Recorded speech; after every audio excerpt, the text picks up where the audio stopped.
Working on the exhaust finally. So that's the exhaust. That's all there is. Just open downpipe with an extension. So it's loud. So what I'm gonna do is I'm gonna take that section off. Take this section off. Right there at the V-band. Cut it and try to figure out how I want to reroute this entire section. It causes the exhaust to droop down, which ends up making me hit that section right there. After much annoyance, got it off. So now it's just a downpipe. So now what I'm going to do is I'm going to cut it right here, a little above the weld, and start doing the transition for the dual 2-inch. So I'm just mucking up the exhaust. So this is kind of like what I have going on. So I'm gonna keep going, keep adding more length and see how it turns out. I'm trying to go from 3-inch to a dual 2-inch. So these are the two options. These are the 3 inches, they're both 3 inches to 2.5. So I'm pretty happy with the way this is turning out. This is gonna be the hoop that goes over the dry shaft, converting to the dual 2 inches. And that should help me get a lot of ground clearance. I'm going to show you what it looks like in the car in a few minutes. It's kind of dark, so hopefully this helps. It might be a bit too dark, but that's where the exhaust is going to be. So I'm going to go connect to that with a V-band, go over the loop and come out onto the passenger side. So it's going to be tucked up by the frame rail, and I'm going to have to drill some holes, make some rib nuts, and have some brackets that holds the exhaust run along the frame rails. Here's where the issue is going to be, trying to figure out how to have the exhaust come out here. This is the area where the muffler would be, so actually I have to measure to see what could fit in this groove. But I'm thinking if I want to have the exhaust come straight through here, turn a 90 and come up here, or just dump it right there, put a muffler and everything in that corner, and just go out through the side of the car by the lift jacking point. Decisions. This is the exhaust that we worked on. I just had it loop up over the dry shaft and went down there, and I'm trying to figure out exactly what I'm gonna do with the rear end, but I'm pretty happy. There you go. So that's the look of it. So it loops up over the drive shaft and just comes down into this. This thing took a long time to get it set up, and still, so when I'm making a bracket, push it over a little bit, maybe another 1/4 inch, and that should take care of this. But yeah, so it goes up over it, and it's kind of close to the body, but it's not touching. And so first time attempt, pretty happy with it. Right now it's pretty close to the body because the jack is just applying pressure, so I should be able to lower it a little bit to give it a little bit more free play.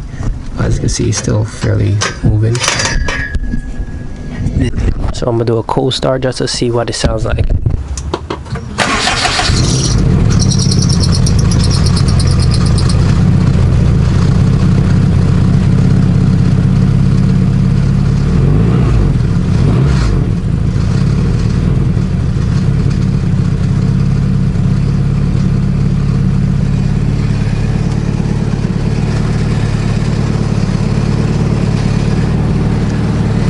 Even though it's just tacked up, it's not fully welded, it is still quieter than the previous exhaust I had. So, like I told you guys before, for some reason this wheel seems to always be going up. I upgraded the spring rates to some old springs I had that I got, fairly cheap, just to test out the idea to see if it works. Those are 10Ks, and it did help the weight of the car in the back. Now with this box, it has a control arm, because I have a sneaking suspicion that this control arm is bent. So what I'm going to do is I'm going to take this out and just check it and confirm, compared to this one, see if it is in fact bent. If it is, that will help a lot. If not, I just wasted my money. But let me learn. This is a new / old arm that I got. It does look a little straighter here on this edge. This one in this car has like a little bow up. So we can show it to you.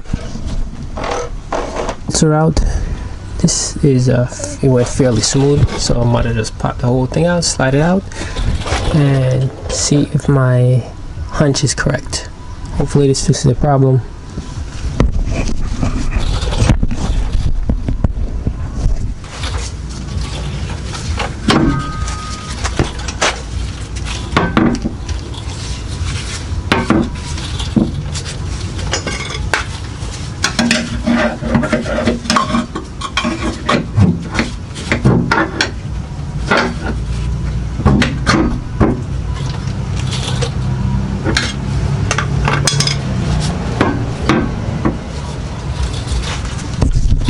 Well, I guess I have to take off his tow arm also. So, took it out. Now I'm just gonna try to wiggle this one out.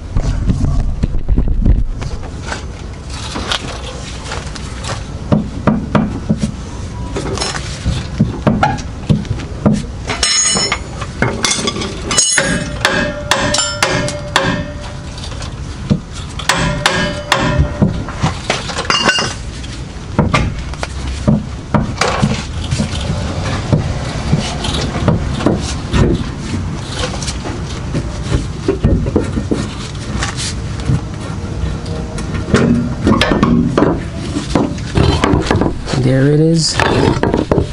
This is the bend I was talking about. So this is definitely bent, which I'm very happy to find out.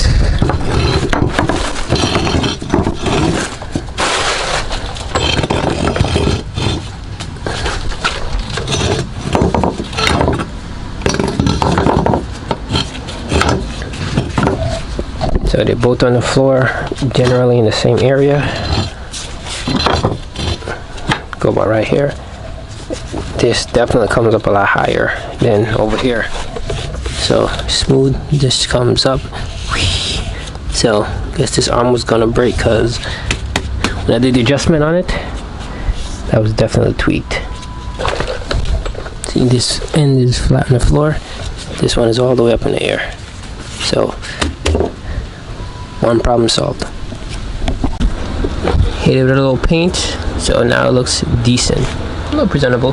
So now I'm just throw this in, and hopefully this works. I probably won't drop the car down today because, like I said, I am doing the exhaust, so that's my main focus right now. So the new arm is in. It looks pretty good with a little bit of paint. This is where I started seeing that there was an issue. On the other side, it looks kind of like this. And on this side, it had like a whole bunch of extra space. So it seems as if this took care of that issue. Now I gotta, do the realignment. And it just makes me want to just go over and paint everything again. Just give it a nice little black color, kind of like up here. But down here, it looks a little crusty. So I'm while he's up in the air, I'm just gonna scratch it up, scuff it up with some scuff pads, and just start laying down some paint. Close up the exhaust. It comes in, goes up over the loop, and then comes down to dual 2 inches. These will help me run along right here to the corner and figure out what I'm gonna do up there. But at least it'll get the exhaust past the body and the viscous coupler, which is the lowest part in the car. So once it's out here, I'll figure out what I want to do. Either I'm gonna do a turn down right there with a muffler. I have all the space there, just put a muffler and turn down, or run it all the way to the back. So yeah, so I'm gonna take that off. It has a whole bunch of 3 inches, 90s, and a whole bunch of stuff. Pie cuts and a lot of it. So let's see if I can show you. Well, a little lower than dry shaft, but in order to hit it, I have to basically bottom out on the frame rail. So this is a big improvement over the previous design. So here's the accordion, the trumpet, whatever you want to call it. It's not perfect. It's not perfect. First time trying something like this, but came out decent. So my boy, who was a better welder than me, will make it look like something. And fill in all my little crappy holes over here, a little bad gap right here. He'll be able to take care of all of that. So I'm just gonna clean it up and wait till I can continue on it. Tell me pretty lies.